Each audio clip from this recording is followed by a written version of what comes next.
आशा करती हूँ आपको पसंद आएगी। मैंने सेकेंड ईयर की परीक्षा दे दी थी और परीक्षा के बाद मैं घर पर ही रहती थी। मेरी एक बड़ी बहन जिसकी शादी को 1 साल हो गया था और वो प्रेग्नेंट थी। मेरी दीदी का नाम वसु है और जीजा का नाम मनीष है। उनकी ये लव मैरिज थी। मेरी दीदी और जीजू दोनों अकेले रहते हैं। जीजू एक बड़ी कंपनी में काम करते हैं, जिसकी वजह से वो दीदी को प्रेगनेंसी की हालत में टाइम नहीं दे पा रहे थे।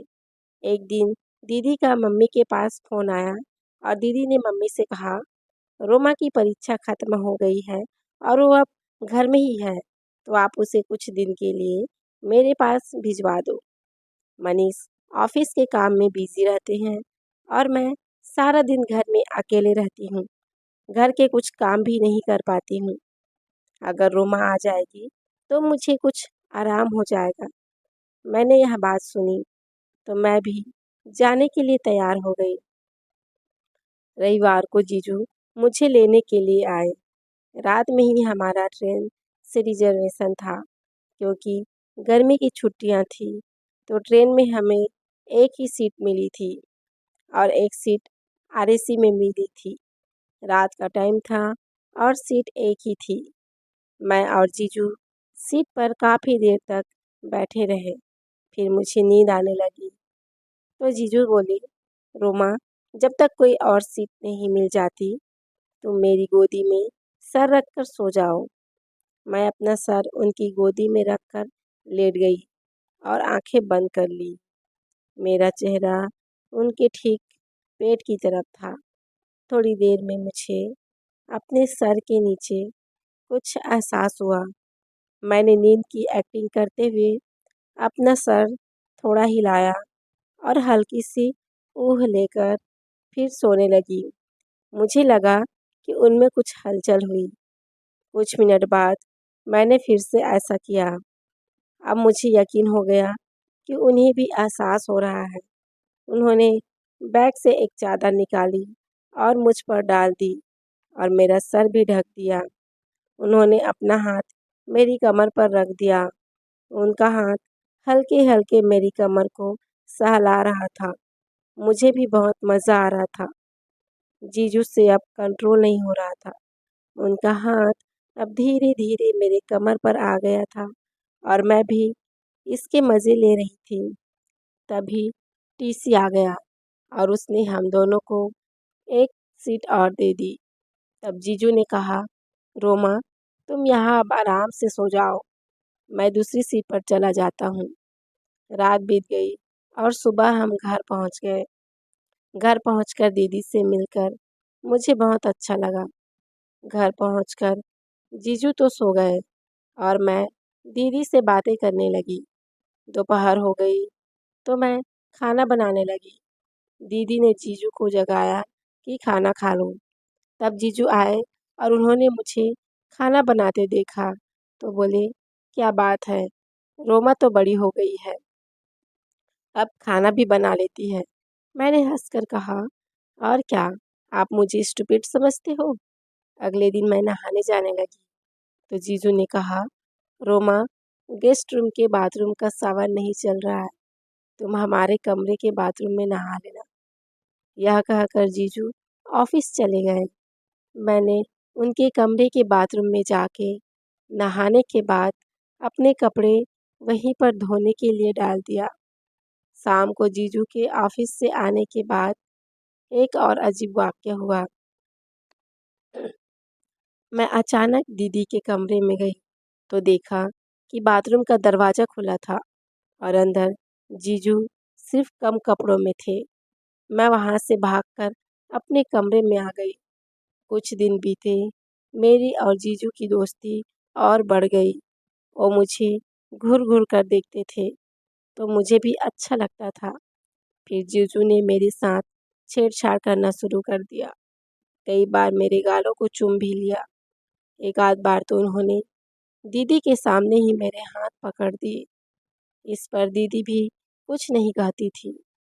हमारी मस्ती ऐसे ही चलने लगी। मुझे भी इसमें बड़ा मज़ा आता था।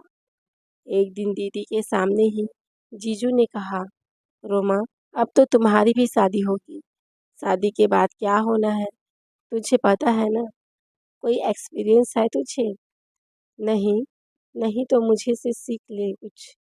मेरा भी कुछ काम बन जाएगा, क्योंकि तेरी दीदी तो इस हालत में मुझे हाथ भी लगाने नहीं देती। तू ही कुछ मदद कर दे मेरी। इस पर दीदी भी जीजू को प्रोत्साहित करते हुए बोली, हाँ हाँ, इसे भी सिखा दो कुछ। जीजू ने उसी वक्त मुझे अपनी बाहों में ले लिया और यहाँ वहाँ छूने लगे। मैं ऊपरी मन से उनकी इन हरकतों का विरोध करती रही। इसके बाद तो धीरे धीरे जीजू की हरकतें बढ़ने लगी। अब तो दीदी के सामने ही मेरे लेते और मेरे उसको भी अच्छी तरह से दबा देते। एक दिन मैं जीजू के कमरे की सफाई कर रही थी कि तभी मुझे उनकी डायरी मिली। मैंने जब डायरी पढ़ी तो मेरी उसमें एक अजीब सी गुदगुदी सी होने लगी। जीजू ने वो सारी बातें उसमें लिखी थी जो इतने दिनों से मेरे साथ कर रहे थे। मेरी खूबसूरती की ऐसी ऐसी बातें लिखी थी कि मुझे पढ़कर शर्म आ गई। जीजू ने तो यह तक लिखा था कि जब उन्होंने मुझे पहली बार छुआ था तभी उन्होंने फैसला कर लिया कि मेरे वापस घर जाने से पहले मुझे एक बार सर से पैरों तक प्यार करेंगे। यह पढ़कर तो मैं घबरा गई। फिर बाद में मुझे अच्छा लगा, क्योंकि पहली बार लाइफ में किसी मर्द से अपनी तारीफ सुनी थी। शाम को ऑफिस से आने के बाद वो मेरे लिए आइसक्रीम लेकर आए। मैंने पूछा, ये किस खुशी में? तो वो बोली, जो खुशी मुझे तुम्हारे आने से हुई है उस खुशी में। उस रात जब मैं सोने के लिए अपने कमरे में आई तो करीब 1 घंटे बाद जीजू मेरे कमरे में आए और बोले, वसु सो गई है।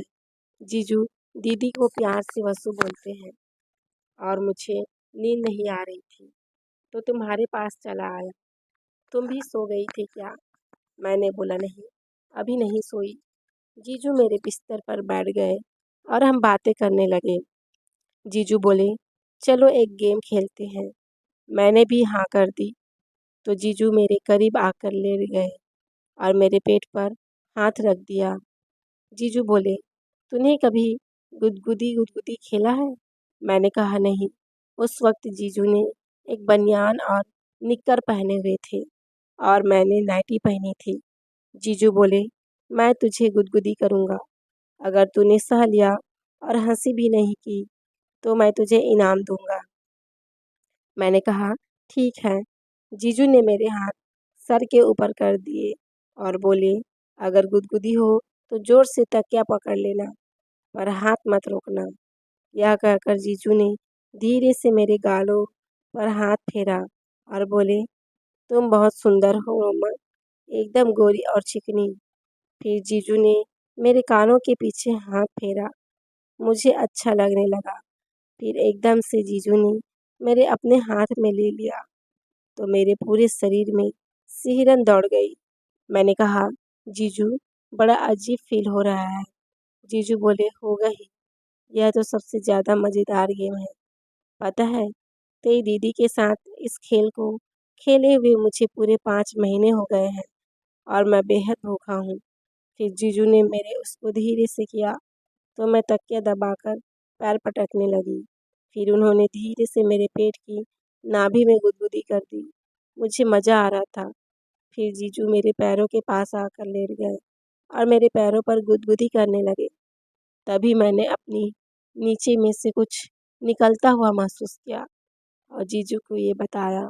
उन्होंने कहा, ये नॉर्मल बात है और इसका मतलब ये है कि तुम तैयार हो रही हो। जीजू के मुंह से वो शब्द सुनकर मैं तो और ज़्यादा मदहोश हो गई। जीजू ने मुझे प्यार किया। वो मेरे पैरों के साइड्स में लेट गए। उन्होंने मेरे पैरों में गुदगुदी किया। मैंने भी अपना हाथ बढ़ाकर मैंने अपने पैर उनकी कमर में लपेट लिए और ज़ोर से चिल्लाई, जीजू प्लीज़ धीरे धीरे करो ना, बहुत अच्छा लग रहा है। मैं अपना सब कुछ जीजू पर लुटा रही थी। हर तरह से उन्हें खुश कर देना चाहती थी। जीजू भी मुझे पूरी तरह खुश कर रहे थे। मैंने आँख बंद कर ली और मज़ा लेने लगी। हम दोनों ने पूरी रात एक दूसरे को सोने नहीं दिया और पूरी रात मज़े किए। दोस्तों, आपको मेरी स्टोरी और मेरी वॉइस कैसी लगी? यदि आपको मेरी स्टोरी पसंद आए तो प्लीज़ चैनल को लाइक शेयर एंड सब्सक्राइब करें। Thank you for watching. मिलते हैं नेक्स्ट वीडियो में। तब तक के लिए चैनल को सब्सक्राइब करें।